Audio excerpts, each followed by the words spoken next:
So you're all set. You know what your next big thing is. You know how you're going to unleash your badassery on the world. But there's this one small problem. You're terrified. Today I want to talk to you about my 7 easy steps for thinking your way through whatever fear you're experiencing right now so that you can actually make that next big thing happen as soon as humanly possible. Step number 1, name that fear. I know, not the sexiest thing in the whole wide world, not even the most original, but it matters. You need to bust out a pen and paper and write down, what are you actually afraid of? Maybe it's the fear of failure. Oh my God, you might fail.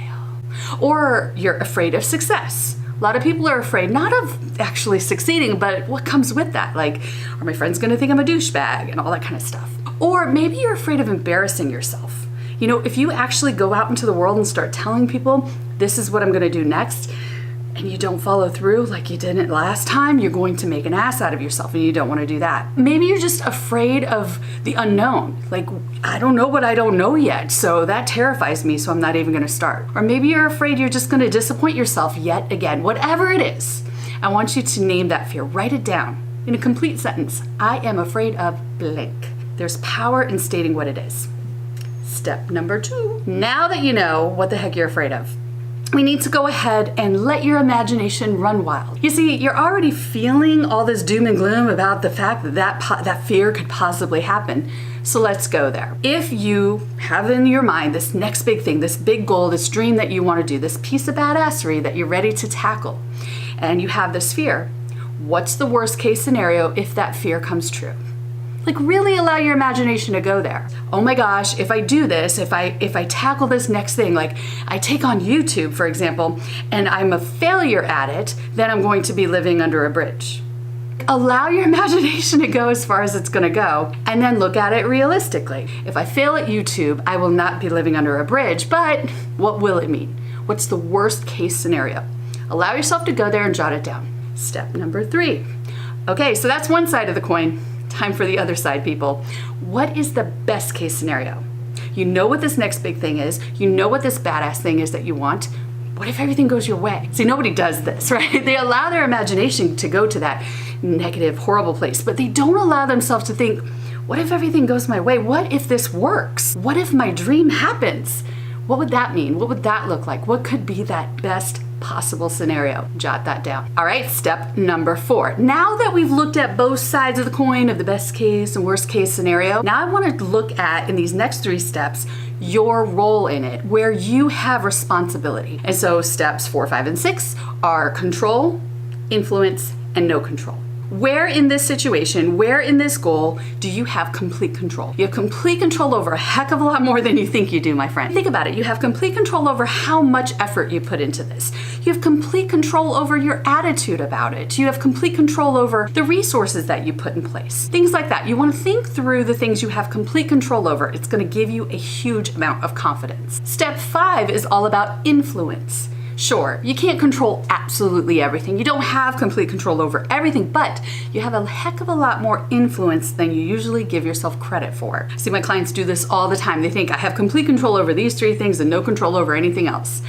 BS, my friends. You have a lot of influence. Using the YouTube example, you might not know all of the grand influencers, but you have a lot of influence over whether or not you make those connections by how you show up and reach out and support them. So what are the different ways that you can exude some influence over your badassery, even if you don't have complete control over that particular aspect? All right, step 6 is, where do you have no control? I mean, let's go there. Let's go ahead and get that piece of information, because really this is all about collecting data for these fears that you were feeling a little earlier. So now we're gonna go ahead and allow yourself to note, where do I have no control?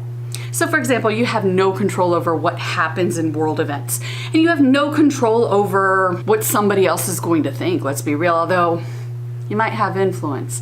Yeah, I argue you have influence. But there are some areas where you're gonna be able to identify this next big thing that I want and that I'm going after. There are some things that I just have zero control over, zero influence over. Jot them down. Because again, that's a piece of data that you wanna know about. And step number 7, now that you've gone through it and you've thought this through from every angle, you've looked at the worst case scenario of this fear, the best case scenario of this fear. You've decided, okay, here's where I have complete control, here's where I have influence, and here's where I have no control. Looking at all that data, number 7 is, what are you gonna do about it? Now, instantly, you're going to be able to say, the very next thing, the next priority, the next step toward this piece of badassery is what? You're gonna be able to figure that out right now in the moment because you've laid out all the data. Now, pop quiz, little bonus question. How scary is that fear anymore? Most of the people that have gone through this experience find that that fear diminishes by at least 63%. Did I make up that number? Absolutely. But here's the thing, by just analyzing your fear, putting pen to paper, looking at it from every freaking angle, you realize that that fear is that voice in the back of your head that chick I call Hilda. Hilda is making you afraid of it. She's making you feel really big and scary because she's putting into your brain these thoughts that this piece of badassery, this next big thing that you know you want to do, that you know you want to have, can't be yours because you're scared. The fact that you're scared means one thing.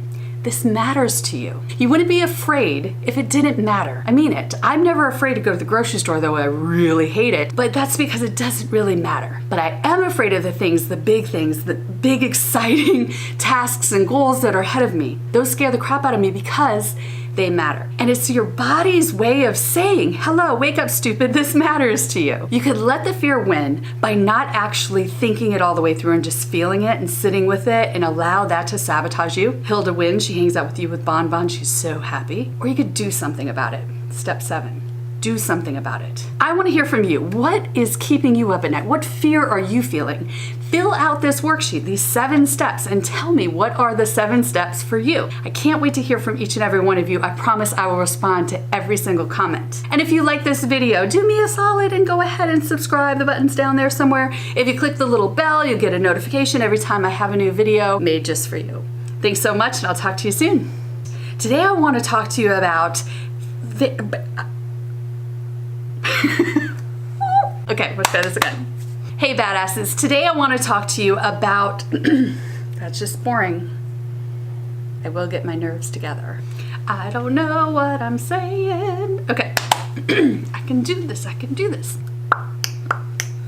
Today I want to share with you a incredibly foolproof technique